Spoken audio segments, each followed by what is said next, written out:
जय हिंद दोस्तों, आप सभी का अपना यूट्यूब चैनल गौतम जी का जीएस एकेडमी में स्वागत है। दोस्तों इस वीडियो में हम लोग बिहार एसएससी इंटर लेवल का जो ज्ञान बिंदु जीएस एकेडमी संस्था द्वारा टारगेट बैच निकाला गया है, उसमें दोस्तों जो पेड टेस्ट का चलाया जा रहा है आपका, उसी पेड टेस्ट का दोस्तों आज हम लोग सेट नंबर 5 लेकर आए हैं। यदि इसे सेट 5 से पहले आप नहीं देखे हैं तो हमारा यूट्यूब चैनल पर प्लेलिस्ट बनाकर डाल दिया गया है, वहाँ से आप लोग देख सकते हैं। ध्यान दीजिए दोस्तों, सेट नंबर 5 का आपका पहला क्वेश्चन कह रहा है कि निम्नलिखित कथनों पर विचार कीजिए। ध्यान दीजिएगा, पहला है बोल रहा है कि संघ राज्य क्षेत्र का राज्यसभा में प्रतिनिधित्व नहीं होता है। ध्यान रखना है, संघ राज्य क्षेत्रों का राज्यसभा में प्रतिनिधित्व नहीं होता है दोस्तों, जो कि आपको बिल्कुल कथन सत्य नहीं है, क्योंकि दोस्तों संघ राज्य क्षेत्र का राज्यसभा में प्रतिनिधित्व होता है। नेक्स्ट कह रहा है कि जो कि पहला ऑप्शन गलत हो गया दोस्तों। फिर बोलता है कि निर्वाचन संबंधी झगड़ों का निर्णय करना मुख्य निर्वाचन आयुक्त का अधिकार क्षेत्र है। ये भी बिल्कुल गलत है दोस्तों, या निर्वाचन संबंधी झगड़ों का निर्णय मुख्य निर्वाचन आयुक्त का अधिकार क्षेत्र नहीं है। नेक्स्ट है कि भारत के संविधान के अनुसार संसद में केवल लोकसभा और राज्यसभा होती है। नहीं दोस्तों, देखिए भारत के संविधान के अनुसार संसद में केवल लोकसभा और राज्यसभा नहीं होता, ये भी कथन दोलिया है, क्योंकि दोस्तों इसमें राष्ट्रपति भी होता है। तो बोल रहा है कि कौन सा कथन सत्य है। तो देखिए दोस्तों, तीनों कथन असत्य है, तो ऑप्शन डी हो जाएगा, इनमें से कोई नहीं कथन सत्य है। नेक्स्ट क्वेश्चन पाते हैं, क्वेश्चन नंबर 2 बोलता है कि यदि प्रधानमंत्री राज्यसभा का सदस्य हो तो ध्यान देना है कि अगर प्रधानमंत्री दोस्तों राज्यसभा का सदस्य होगा तो दोस्तों अविश्वास प्रस्ताव पर विचार के समय वह मतदान में भाग नहीं ले सकता है। तो ऑप्शन सी आपका राइट हो जाएगा। ध्यान रखना है, अविश्वास प्रस्ताव के विचार के समय पर वह मतदान में भाग नहीं ले सकता है। नेक्स्ट क्वेश्चन पाते हैं, क्वेश्चन बोला है कि निम्नलिखित घटनाओं को सही कालानुक्रमिक सिलसिला क्या है। मॉन्टेगू चेम्सफोर्ड सुधार की बात की जाए दोस्तों, तो ये आपको आया था 1919 ईस्वी में। फिर देखिए दोस्तों मार्ले मिंटो सुधार, तो मार्ले मिंटो सुधार दोस्तों यह आपका 1909 ईस्वी में आया था। तो इसका आपका राइट आंसर काल पहले यानी कि 3 हो जाएगा दोस्तों, 3 2 1। तो तीसरा का ऑप्शन हो जाएगा दोस्तों ऑप्शन नंबर डी 3 1 2 3 1 2 दोस्तों। चलिए नेक्स्ट क्वेश्चन पाते हैं, क्वेश्चन नंबर आपका 4 बोल रहा है कि नागरिकों के अधिकारों की सुरक्षा के लिए लोकपाल पद का सृजन सर्वप्रथम कहाँ में हुआ था। तो लोकपाल पद की सृजन की बात किया दोस्तों, तो यह सर्वप्रथम आपको स्वीडन में हुआ था, याद रखना है, स्वीडन में। नेक्स्ट है कि सबसे पहले कौन सा हड़प्पा कालीन स्थल खोजा गया था। तो सबसे पहले दोस्तों कौन सा हड़प्पा कालीन स्थल खोजा गया था, तो याद रखना है हड़प्पा की खोज किसने की थी दोस्तों, तो दयाराम साहनी ने। नेक्स्ट पाते हैं कि शिशुनाग ने अपनी राजधानी कहाँ बनाई थी। तो शिशुनाग दोस्तों याद रखना है जो अपनी राजधानी वैशाली बनाई थी। तो ऑप्शन नंबर डी आपका राइट हो जाएगा, शिशुनाग की जो अपनी राजधानी थी वह वैशाली थी। नेक्स्ट है कि निम्नलिखित में कौन भारत नहीं आया था। तो इसमें दोस्तों कौन सा भारत नहीं आया है, तो 7 का आपका राइट आंसर होगा ऑप्शन में भी कोलंबस। कोलंबस दोस्तों भारत नहीं आया था, याद रखना है। कोलंबस दोस्तों यह अमेरिका गया था। बाकी मेगास्थनीज आया है, वास्को डिगामा भी आया है और फहियान भी आया है दोस्तों। चलिए नेक्स्ट क्वेश्चन पाते हैं, क्वेश्चन नंबर आपका 8 है। क्वेश्चन 8 बोल रहा है कि विक्रम संवत्ता एवं शक संवत्ता में कितने वर्ष का अंतर होता है। तो ध्यान रखना दोस्तों, विक्रम संवत्ता और शक संवत्ता में अंतर कितना का हो जाता है, तो दोस्तों टोटल 135। ध्यान रखना है कितने वर्ष को, तो 135 वर्ष को, क्योंकि दोस्तों विक्रम संवत्ता की बात की जाए तो 57 ईसा पूर्व होता है, और शक संवत की बात की जाए दोस्तों तो 78। तो यह दोनों दोस्तों जोड़ दीजिएगा तो 135 वर्ष का अंतर हो जाएगा। नेक्स्ट है कि भारतीय संविधान में न्यायिक पूर्वालोकन का आधार क्या है। तो भारतीय संविधान में दोस्तों जो न्यायिक पूर्वालोकन का आधार है यह विधि का शासन है। ध्यान रखना है, विधि का शासन। नेक्स्ट क्वेश्चन पाते हैं, क्वेश्चन नंबर 10। क्वेश्चन 10 का रहा है कि अध्यादेश बनाने की राज्यपाल की शक्ति के बारे में निम्नलिखित कथनों में कौन से सही है। तो देखिए दोस्तों, पहला कथन बोल रहा है कि यह एक वैवेकिक शक्ति है, जो कि बिल्कुल गलत है दोस्तों, यह एक वैवेकिक शक्ति नहीं है। नेक्स्ट है कि किसी भी समय अध्यादेश का वापस लेने के लिए स्वयं राज्यपाल भी सक्षम नहीं है, ये भी बिल्कुल गलत बोल रहा है। तो बोला दोस्तों कौन सा सही उत्तर है, तो देखिए न तो फर्स्ट सही है और न ही सेकेंड उत्तर सही है। चलिए नेक्स्ट क्वेश्चन दोस्तों कि निम्नलिखित कथनों पर विचार कीजिए। बोला है कि मूल संविधान में कुल 10 नीति निर्देशक तत्व थे। फिर बोलता है कि संविधान के भाग 4 में अनुच्छेद 36 से 51 तक नीति निर्देशक तत्व का उल्लेख किया गया है। देखिए दोस्तों बिल्कुल सही है, संविधान के भाग 4 में ही अनुच्छेद 36 से 51 तक नीति निर्देशक तत्वों के चर्चा किया गया है। भाग 3 की बात किया तो 12 से 35 तक अनुच्छेद उसमें चर्चा किया गया है। तो चलिए इसका राइट आंसर हो जाएगा। तब फिर यहाँ बोलता है दोस्तों ऑप्शन 3 में दिया गया है कि अनुच्छेद 38 में 44वें संविधान संशोधन द्वारा भाषा में परिवर्तन किया गया है। बिल्कुल सही है दोस्तों, अनुच्छेद 38 में जो है यह 44वां संविधान संशोधन के द्वारा भाषा में परिवर्तन किया गया है, याद रखना है। फिर दोस्तों कि 86वां संविधान संशोधन अधिनियम 2001 के द्वारा 6 वर्ष से कम आयु के बच्चों को शिक्षा व देखभाल का प्रावधान निहित है, ये भी सही है दोस्तों, यानी कि इसका चारों ऑप्शन सही था। बोलता है कि कौन सा कथन असत्य है, तो कोई भी कथन असत्य नहीं दोस्तों, तो ऑप्शन डी हो जाएगा इनमें से कोई नहीं। चलिए नेक्स्ट क्वेश्चन पाते हैं, क्वेश्चन नंबर 12, निम्नलिखित युग्मों में से कौन सा सही सुमेलित है। तो इसमें से कौन सा सही सुमेलित है दोस्तों, पहला बोल रहा है कि मानव के दुर्व्यापार तथा बलात् श्रम का निषेध अनुच्छेद 23 में बोला गया है, जो कि बिल्कुल गलत है दोस्तों। बलात् श्रम का निषेध अनुच्छेद 23 में नहीं किया गया है, सॉरी बिल्कुल सही है दोस्तों, अनुच्छेद 23 में बलात् श्रम का निषेध किया गया है। आपका कौन सा सुमेलित नहीं बोल रहा है इसमें, तो पहला आपका सही है।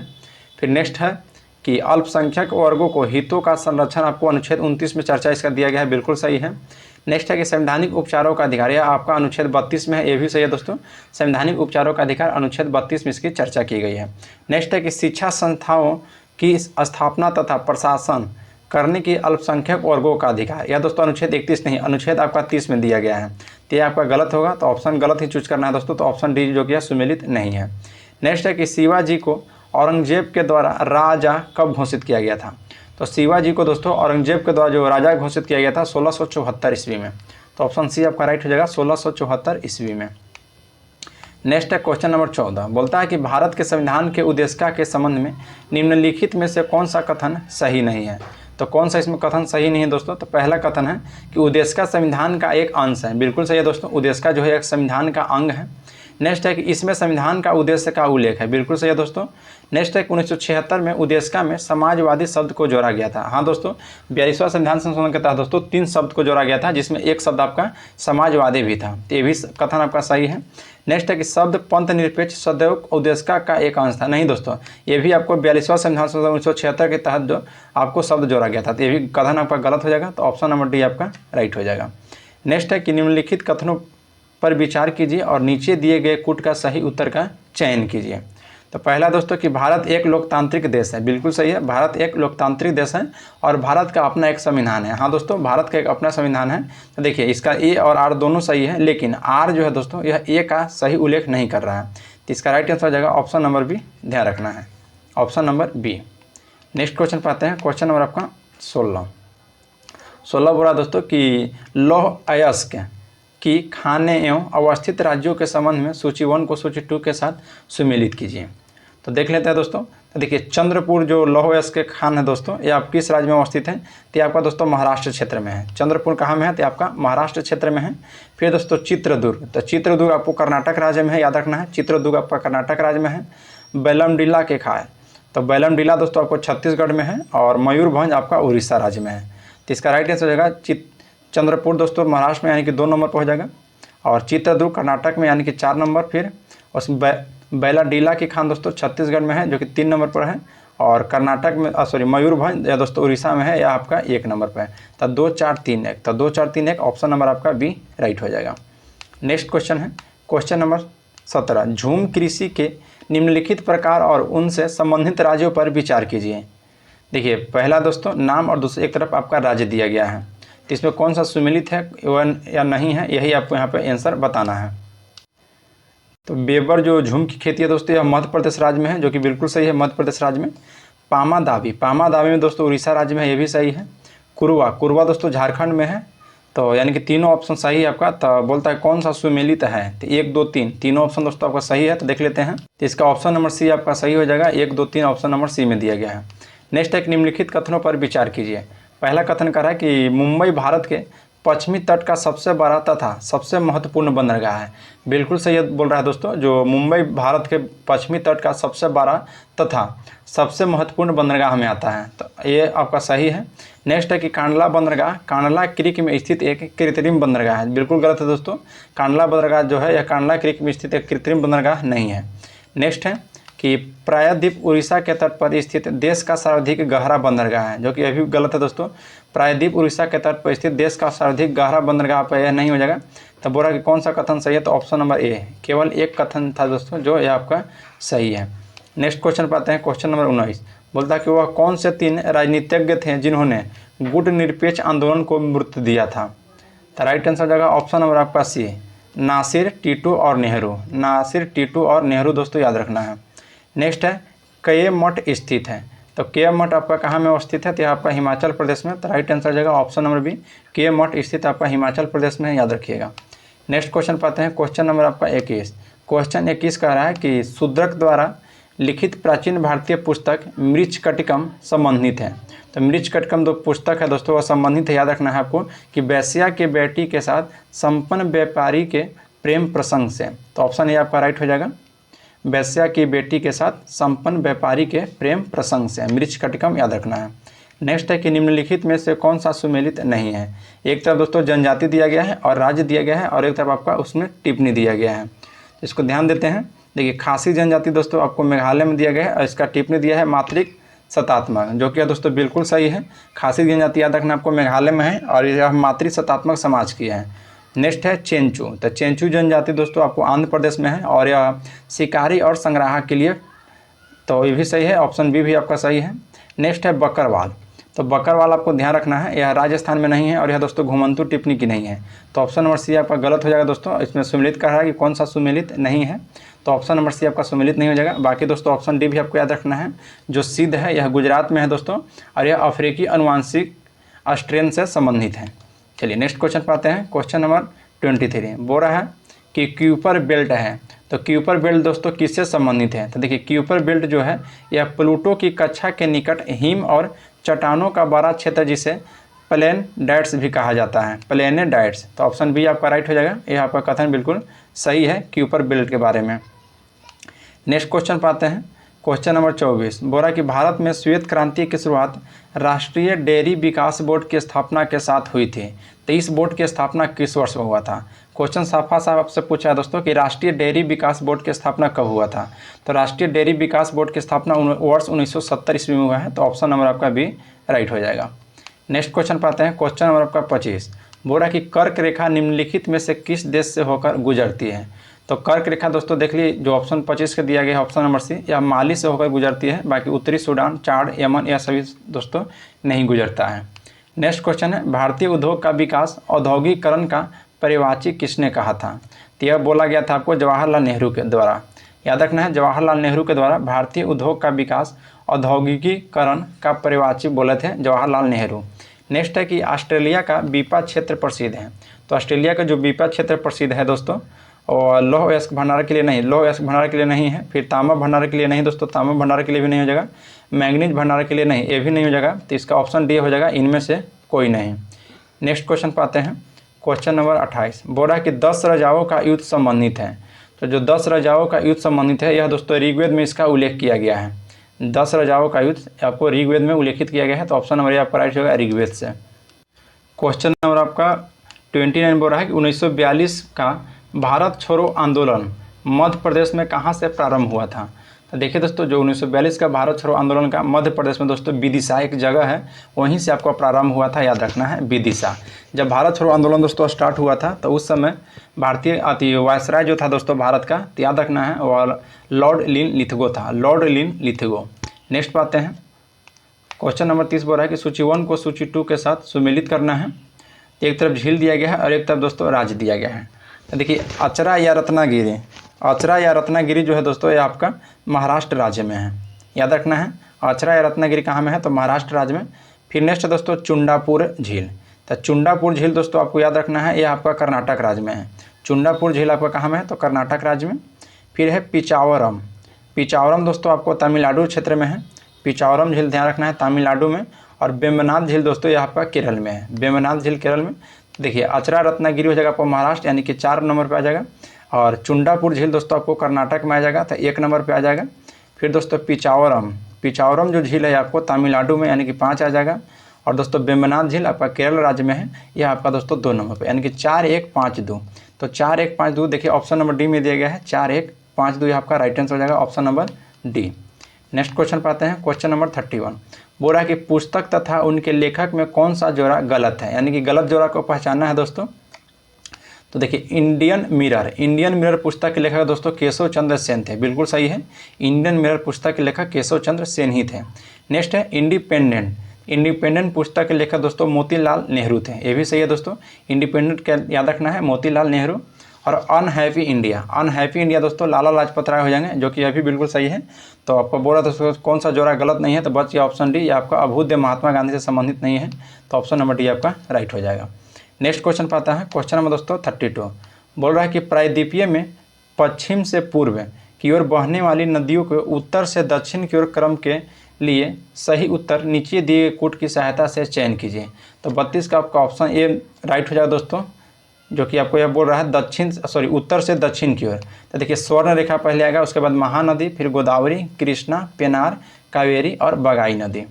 नेक्स्ट क्वेश्चन पाते हैं, क्वेश्चन नंबर 33। निम्नलिखित में से किन मामलों में संसद का संयुक्त अधिवेशन बुलाया जाता है? तो संसद का संयुक्त अधिवेशन दोस्तों किन मामलों में बुलाया जाता है, और नीचे आपका कोड का प्रयोग करना है। पहला बोला है कि संविधान संशोधन में। संविधान संशोधन में दोस्तों याद रखना है, संसद का संयुक्त बैठक दोस्तों संविधान संशोधन में आपको नहीं बुलाया जाता है। नेक्स्ट है कि जब एक सदन द्वारा पारित विधेयक दूसरे सदन में 6 माह से अधिक समय तक दोस्तों लंबित रख देता है, हाँ तब दोस्तों संसद का संयुक्त अधिवेशन बुलाया जाएगा, ये बिल्कुल सही है। नेक्स्ट है कि जब विधेयक में किए गए संशोधन से दोनों सदन असहमत हो तो, हाँ दोस्तों अगर दोनों सदन असहमत रहेगा तो भी संसद का संयुक्त अधिवेशन बुलाया जाएगा। नेक्स्ट बोल रहा है कि जब किसी विधेयक को एक सदन पारित कर दे और दूसरा सदन दोस्तों उसको अस्वीकृत मतलब उसको रोक दे तो भी संसद का संयुक्त अधिवेशन बुलाया जाएगा। तो बोला दोस्तों कि नीचे दिए कूटों की सहायता से उत्तर का चयन कीजिए। तो देखिए 2, 3, 4, 2, 3, 4 जो है दोस्तों ये आपका बिल्कुल सही है। तो ऑप्शन नंबर बी आपका राइट रहेगा, 2, 3, 4। नेक्स्ट क्वेश्चन पाते हैं, क्वेश्चन नंबर 34। बोला कि किस वायसराय के समय असहयोग आंदोलन चलाया गया था? देखिए दोस्तों असहयोग आंदोलन आपको 1920 ईस्वी में चलाया गया था और यह महात्मा गांधी के नेतृत्व में चलाया गया था। तो उस समय दोस्तों वायसराय कौन थे? तो चेम्सफोर्ड थे, आपका लॉर्ड चेम्सफोर्ड याद रखना है। और 1919 का जो मॉन्टेगू चेम्सफोर्ड सुधार था दोस्तों या इन्हीं के नाम पर आया था। लॉर्ड आपका दोस्तों लॉर्ड इरविन कहेगा तो गांधी इरविन समझौता हुआ था 5 मार्च 1931 को, और फिर लॉर्ड लिनलिथगो, तो लॉर्ड लिनलिथगो से याद रखना है भारत छोड़ो आंदोलन जब चल रहा था दोस्तों 1942 ईस्वी में, तो उस समय यह आपका वायसराय थे। नेक्स्ट पाते हैं क्वेश्चन नंबर 35। बोला कि भारत के राष्ट्रपति किस प्रकार के पद से हटाए जा सकते हैं? तो भारत के जो राष्ट्रपति हैं दोस्तों वह राज्यसभा में लाए गए तथा लोकसभा में पारित प्रस्ताव के द्वारा वह हटाए जा सकते हैं, और इन पर दोस्तों याद रखना है महाभियोग के द्वारा भी हटाया जाता है। तो ऑप्शन इसका ये राइट हो जाएगा। नेक्स्ट क्वेश्चन पाते हैं, क्वेश्चन बोल रहा है दोस्तों कि सूची 1 को सूची 2 के साथ सुमेलित कीजिए और नीचे दिए गए कूटों का प्रयोग कीजिए। देखिए दोस्तों एक तरफ आपका अनुसूची दिया गया है, एक तरफ उससे संबंधित विषय दिया गया है। तो ध्यान दीजिएगा तीसरा अनुसूची में दोस्तों नगर पालिकाओं की शक्ति का प्राधिकार एवं उत्तरदायित्व की चर्चा किया गया है। देखिए दोस्तों यहाँ पर मिस्टेक है, तीसरी अनुसूची से आपको शपथ हो जाएगा, ध्यान रखना है। तीसरी अनुसूची में शपथ की चर्चा किया गया है। 7वीं अनुसूची में दोस्तों केंद्र और राज्यों के बीच विभाजन की चर्चा किया गया है। और 9वीं अनुसूची में दोस्तों जो भारत का प्रथम संविधान संशोधन हुआ था उसी के तहत दोस्तों भू सुधार अधिनियम को लाया गया था। तो 9वीं अनुसूची आपका भू सुधार अधिनियम हो जाएगा। और 12वीं अनुसूची दोस्तों आपको नगर पालिका से संबंधित है, तो नगर पालिकाओं की शक्तियाँ और प्राधिकार एवं उत्तरदायित्व हो जाएगा। तो इसका राइट आंसर हो जाएगा दोस्तों आपका 3, 2, 5, 1, ऑप्शन नंबर ये आपका राइट है। नेक्स्ट क्वेश्चन पाते हैं, क्वेश्चन नंबर 37। ये भी दोस्तों कोड का प्रयोग करना है, एक तरफ उदाहरण दिया गया है और एक तरफ दोस्तों से संबंधित राज्य दिया गया है। तो चलिए देखिए दोस्तों सिमलीपाल, तो सिमलीपाल दोस्तों याद रखना है यह राष्ट्रीय उद्यान आपका उड़ीसा राज्य में है। दिहांग दबांग की बात किया दोस्तों तो यह आपका अरुणाचल प्रदेश में राष्ट्रीय उद्यान है। और नोकरेक याद रखना है आपको मेघालय राज्य में है, नोकरेक राष्ट्रीय उद्यान मेघालय राज्य में है। कंचनजंगा की बात किया दोस्तों तो कंचनजंगा आपका सिक्किम राज्य में है, याद रखना है। तो इसका राइट आंसर हो जाएगा option number D 4, 3, 5, 1, 4, 3, 5, 1। Next question पाते हैं, क्वेश्चन नंबर 38। बोल रहा है कि संसदीय समिति से संबंधित निम्न कथनों पर विचार कीजिए। पहला कथन है दोस्तों कि लोक लेखा समिति एवं सार्वजनिक प्रतिष्ठान से संबंधित समिति में राज्यसभा के सदस्य शामिल नहीं होते हैं, जो कि यह दोस्तों बिल्कुल कथन गलत है। नेक्स्ट है कि आकलन समिति के सदस्य लोकसभा एवं राज्यसभा दोनों को शामिल किए जाते हैं, ये भी बिल्कुल गलत है दोस्तों। आपको लोक लेखा समिति में दोनों शामिल किया जाता है और आकलन समिति में दोस्तों शामिल नहीं किया जाता है। तो पूछता है कि कौन सा कथन असत्य है, तो दोनों कथन असत्य है दोस्तों, न ही फर्स्ट और न ही सेकंड सत्य है, आपका दोनों कथन असत्य है। नेक्स्ट क्वेश्चन पाते हैं, क्वेश्चन नंबर 39। बोल रहा है कि सेंट हेलेन ज्वालामुखी निम्न में से कहाँ में स्थित है? तो सेंट हेलेन ज्वालामुखी याद रखना है अमेरिका में है, संयुक्त राज्य अमेरिका में। नेक्स्ट है कि महाद्वीप क्षेत्रफल के आधार पर महाद्वीपों का निम्न में से कौन सा क्रम सही है? तो सबसे बड़ा हो जाएगा दोस्तों आपको अफ्रीका महाद्वीप क्षेत्रफल में, फिर उसके बाद उत्तरी अमेरिका और उसके बाद दक्षिणी अमेरिका और उसके बाद यूरोप। तो ऑप्शन नंबर बी आपका राइट हो जाएगा दोस्तों, option number B. Next question पाते हैं, क्वेश्चन नंबर आपका 41 बोलता है कि 1975 ईस्वी में आपातकाल की घोषणा के समय भारत के राष्ट्रपति कौन था? तो आपातकाल की घोषणा के समय दोस्तों उस समय भारत के राष्ट्रपति कौन थे? तो याद रखना है फखरुद्दीन अली अहमद। जब फखरुद्दीन अली अहमद दोस्तों 1975 में आपातकाल की घोषणा हुआ था तो उस समय भारत के राष्ट्रपति के पद पर कार्यरत थे। नेक्स्ट है कौन कृषक विद्रोह नहीं है, तो कृषि का विद्रोह पूछा है दोस्तों, कौन सा नहीं है। तो देखिए चंपारण सत्याग्रह दोस्तों जो कि आपको 1917 में बिहार के भीतिहरगांव से स्टार्ट हुआ था आपको। मोपला विद्रोह दोस्तों आपको केरल में 1921-22 में यह स्टार्ट हुआ था। और अहमदाबाद मिल मजदूर दोस्तों यह आपको 1918 में स्टार्ट हुआ था। और खेरा भी दोस्तों 1918 में ही स्टार्ट हुआ था। तो इसका बोल रहा है दोस्तों कि कौन सा इसमें कृषि विद्रोह नहीं है, तो आपका 42 का राइट आंसर हो जाएगा ऑप्शन नंबर बी अहमदाबाद मिल। या दोस्तों कृषि के लिए नहीं है बल्कि दोस्तों यह आपको जो अहमदाबाद मिल मजदूर स्टार्ट हुआ था उस समय दोस्तों प्लेग बोनस के लिए, तो इसलिए ऑप्शन बी आपका राइट हो जाएगा। चंपारण दोस्तों याद रखना 1917 में हुआ था, यह कृषि से संबंधित है। मोपला विद्रोह भी दोस्तों कृषि से संबंधित है, अली मुस्लियार के नेतृत्व में हुआ था। और खेरा विद्रोह दोस्तों 1918 में, यह भी महात्मा गांधी के नेतृत्व में हुआ था। तो ऑप्शन डी आपका राइट हो जाएगा। नेक्स्ट है कि नील दर्पण में निम्न में से किसकी स्थिति के बारे में विवरण मिलता है। तो नील दर्पण में दोस्तों याद रखना है नील विद्रोह का चर्चा मिलता है। नील दर्पण पुस्तक के रचयिता की बात की जाए तो नील दर्पण के दोस्तों दीनबंधु मित्र थे और उसमें पुस्तक में यही चर्चा मिलता है कि नील की जो खेती होता था दोस्तों उसी समय विद्रोह हुआ था। तो इसका ऑप्शन डी आपका राइट हो जाएगा नील दर्पण का दोस्तों कि नील उत्पादक कृषकों की वरुण दशा से। तो ऑप्शन नंबर डी। और यह नील विद्रोह जो हुआ था दोस्तों 1858-59 में हुआ था, याद रखना है। और ये 1857 का विद्रोह का ठीक बाद का एक प्रभावी विद्रोह था आपका नील विद्रोह। नेक्स्ट है दोस्तों कि वित्तीय आपातकाल के संबंध में निम्न में से कौन सा कथन सत्य है। तो कौन सा कथन सत्य है दोस्तों, पहला कथन सुनिएगा क्या बोल रहा है कि इसका संसद के द्वारा 1 माह के भीतर अनुमोदन होना चाहिए, जो कि बिल्कुल दोस्तों यह आपका कथन गलत है। वित्तीय आपातकाल दोस्तों 1 ही माह समय उसका नहीं मिलता है। नेक्स्ट है कि एक बार संसद में अनुमोदन हो जाने के बाद वह 6 माह तक प्रभाव रहता है, नहीं दोस्तों, या इसको हटाने पड़ता है, 6 माह तक ही प्रभाव नहीं रहता है। नेक्स्ट है कि वित्तीय आपातकाल के दौरान सरकारी अधिकारियों का वेतन में कमी किया जा सकती है और इनमें उच्चतम न्यायालय के न्यायाधीश भी शामिल हैं। बिल्कुल सही है दोस्तों, इसमें उच्चतम न्यायालय की भी शामिल है लेकिन राष्ट्रपति शामिल नहीं है, तो इसलिए ऑप्शन नंबर 3 सही है। नेक्स्ट है कि वित्तीय आपातकाल के दौरान सरकार किसी अन्य प्रकार के खर्चों में कमी कर सकती है, बिल्कुल कर सकती है दोस्तों। तो सही उत्तर का चयन करना है, तो ऑप्शन नंबर सी हो जाएगा। 3 और 4 जो है दोस्तों यह ऑप्शन आपका सही है। नेक्स्ट क्वेश्चन पाते हैं, क्वेश्चन नंबर 45 बोलता है कि शारदा अधिनियम ने क्या किया। तो देखिए शारदा अधिनियम जो था दोस्तों यह बाल विवाह निषेध किया था, याद रखना है। नेक्स्ट पाते हैं सूची 1 को सूची 2 के साथ सम्मिलित कीजिए और नीचे दिए गए कूटों का प्रयोग करना है। तो राजमन्नार आयोग जो समिति था दोस्तों यह किससे संबंधित था। तो यह दोस्तों आपको राज्य के भाषाई आधार पर विभाजन किया गया था, यह उससे संबंध 1 मिनट दोस्तों 46 का, यह आपको दोस्तों आपको केंद्र और राज्य से संबंधित था। राज्य अनार समिति दोस्तों केंद्र और राज्य से संबंधित था। फजल अली आयोग, तो फजल अली आयोग दोस्तों याद रखना है, यह आपको किससे संबंधित था। तो फजल अली आयोग दोस्तों यह राज्य में भाषाई आधार पर विभाजन किया था उससे संबंधित था। काका केलकर समिति, तो काका केलकर समिति दोस्तों यह पिछड़ा वर्ग से संबंधित है। और संघनम समिति दोस्तों ध्यान रखना है, संघनम समिति आपको यह भ्रष्टाचार से संबंधित है, तो यह हो जाएगा ए। तो आपका इसमें राइट आंसर हो जाएगा option number B 4215। Question number 47 दोस्तों इंडिया हाउस नामक हॉस्टल की स्थापना की गई थी। तो इंडिया हाउस नामक हॉस्टल की स्थापना दोस्तों लंदन में किया गया था, याद रखना है। नेक्स्ट है कि अलीपुर केस में सरकारी गवाह कौन बन गया था। अलीपुर केस में दोस्तों ध्यान रखना है जो सरकारी गवाह बना था वह नरेंद्र गोसाई बन गया था। कौन, तो नरेंद्र गोसाई दोस्तों। नेक्स्ट है कि किसने कहा था कि 15 अगस्त मेरे जीवन का सबसे बड़ा अद्भुत और प्रेरक दिवस सिद्ध हुआ। तो यह कथन दोस्तों आपको लॉर्ड माउंटबेटन के द्वारा कहा गया था, तो ऑप्शन नंबर सी आपका राइट हो जाएगा। नेक्स्ट है कि निम्नलिखित में से किसका संबंध लॉर्ड चेम्सफोर्ड के कार्यकाल से नहीं है। लॉर्ड चेम्सफोर्ड के कार्यकाल से नहीं दोस्तों, तो मुस्लिम लीग की स्थापना, ध्यान रखना है मुस्लिम लीग की स्थापना दोस्तों आगा खां के द्वारा 1906 ईस्वी में किया गया था। उस समय दोस्तों लॉर्ड चेम्सफोर्ड का कार्यकाल से संबंधित नहीं है। लॉर्ड चेम्सफोर्ड दोस्तों 1919 से जो अधिनियम आया था उससे वह प्रचलित था। लखनऊ पैक्ट दोस्तों यह आपको दोस्तों 1916 में हुआ था, बिल्कुल इन्हीं से संबंधित है। रॉलेट एक्ट 1919 में हुआ था, यह भी मॉन्टेगू चेम्सफोर्ड से संबंधित है। प्रांतों में द्वैत शासन दोस्तों ये भी 1919 के अधिनियम में आया था। नेक्स्ट है कि यकृत में बनने वाला पित्त रस का कार्य क्या है।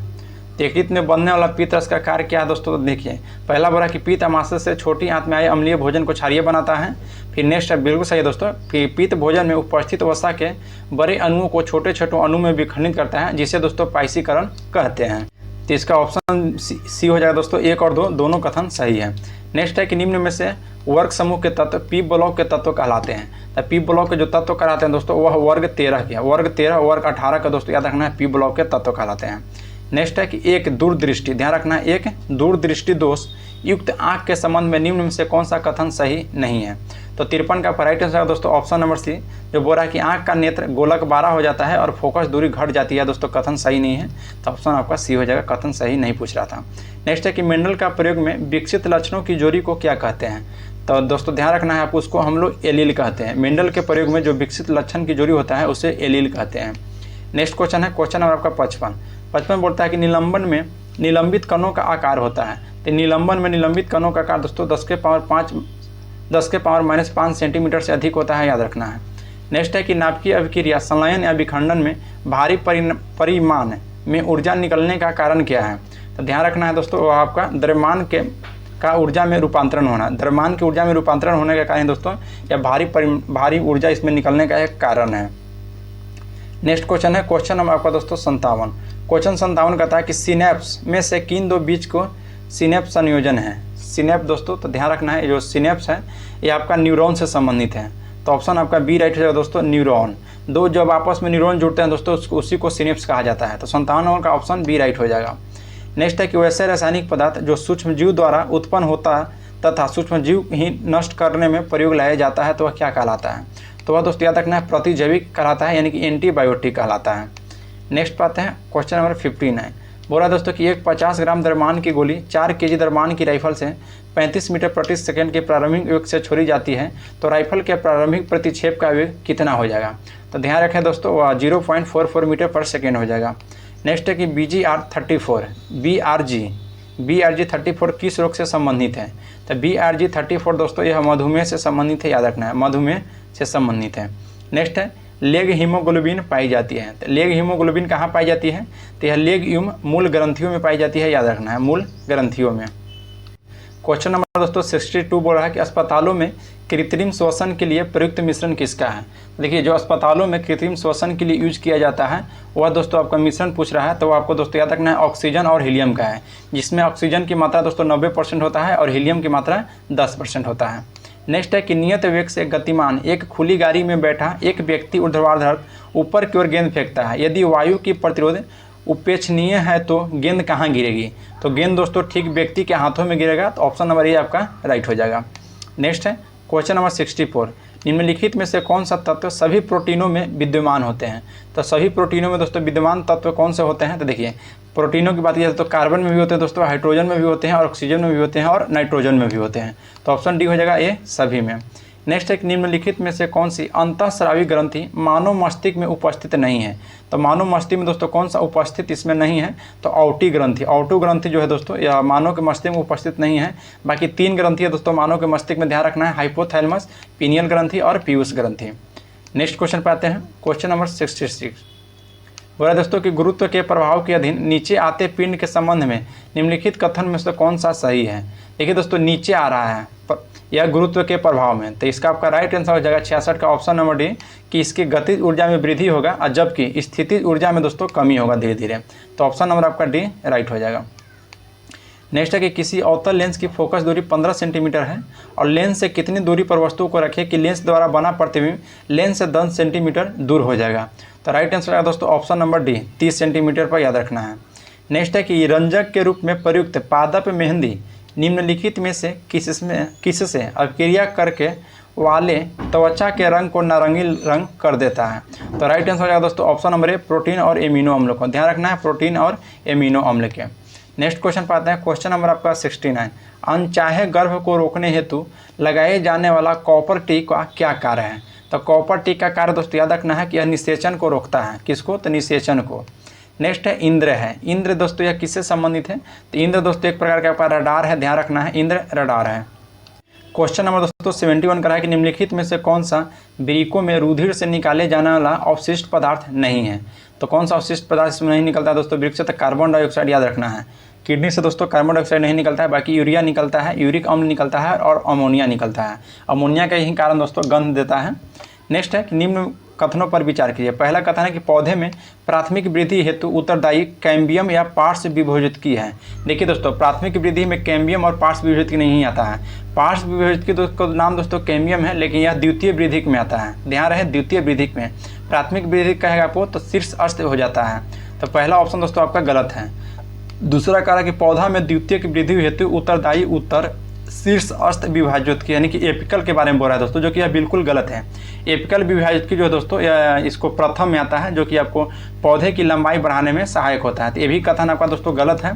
तो बोल रहा है कौन सा सही है, तो ऑप्शन डी हो जाएगा, न तो फर्स्ट सही है और न ही सेकेंड सही है। नेक्स्ट क्वेश्चन है कि निम्न में से कौन सा कथन सही नहीं है।